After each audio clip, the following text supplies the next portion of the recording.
Welcome back, everybody, and thank you for tuning into this episode here at Mobile Outdoor. Today, we will be talking a little bit more about the rock on the right.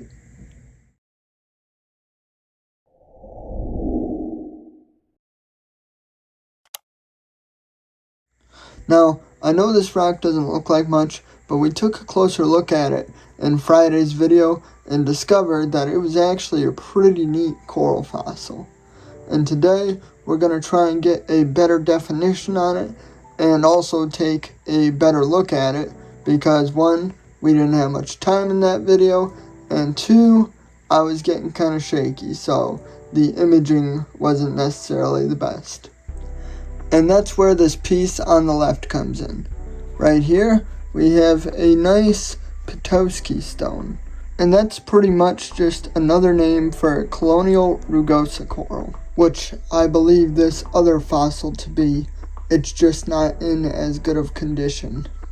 So I used the better looking fossil to help identify the fossil that was in rough shape. And I'm going to walk you through how I went about doing that. Each one of these divots you're seeing is actually an individual coral fossil that makes up the rock as a whole. And while these divots aren't necessarily present on our other piece, what you'll notice when we take a closer look at it is the structure that kind of radiates out from the center of these corals.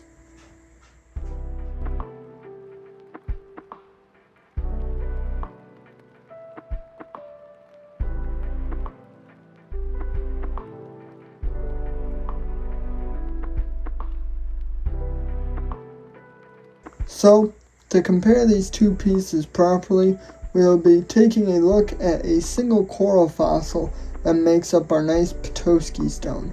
And as you bring in our piece on the left and look closely, you will realize that it has some similar structure. You can see the opening of the coral fossil along with that radiating structure that goes around it. Now, this detail isn't present around the entire fossil, but there are a few cases where you can make it out within the rock. So, I hope that comparing these two fossils side by side kind of helps you guys figure out why I identified this piece the way I did. But, without further ado, let's just sit back and take a look at all these intricate details that are actually on this piece.